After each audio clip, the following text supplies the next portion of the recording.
Par définition, l'amour est un fort sentiment d'affection et d'attachement envers un être vivant ou une chose, assez intense pour pousser ceux qui le ressentent à rechercher une proximité physique, intellectuelle ou même imaginaire avec l'objet de cet amour. Mais saviez-vous que cet attachement est aussi observé chez les animaux ou encore les plantes? Je peux dire que l'amour existe chez les animaux, s'il faut prendre les choses comme ça. Vous voyez qu'il n'y a pas que les hommes chez qui ça peut arriver. Les parades amoureuses, préalables à l'acte de reproduction lui-même, peuvent être très sommaires ou très sophistiquées. Chez la plupart des espèces animales, le comportement de reproduction se réduit à des séquences successives, comme le décrit le spécialiste. Si vous regardez par exemple un oiseau du paradis, c'est une espèce d'oiseau, oui. Elle va nettoyer le site sur lequel elle souhaite accueillir sa partenaire. Elle va décorer le site de fleurs rouges et bleues. Elle va entamer une danse pour attirer la femelle. Et ce n'est que si la femelle succombe qu'il va avoir accouplement. Chez les mammifères, c'est presque pareil. Si vous prenez le cas des éléphants, à une période de l'année, ils ont juste là au-dessus de l'oreille une espèce de suintement. Il y a un liquide qui coule, qui sent très fort.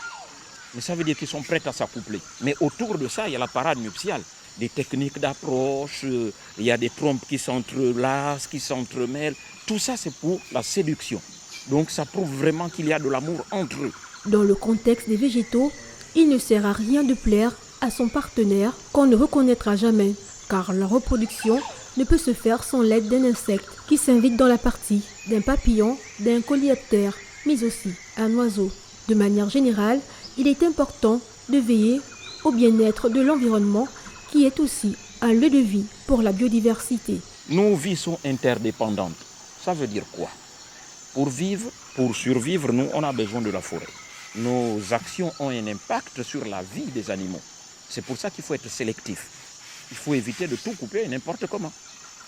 Inévitablement, on impacte sur leur vie.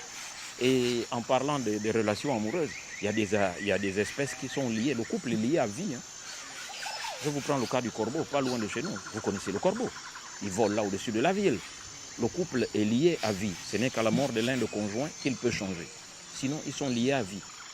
À chaque fois qu'il faut se reproduire, ils se retrouvent pour s'accoupler et élever leurs petits. Il faut toutefois retenir que selon les chercheurs, la seule certitude actuelle montre que chez l'animal, les stratégies sexuelles n'ont qu'un but, transmettre ces gènes à la plus grande descendance possible pour assurer la survie de l'espèce.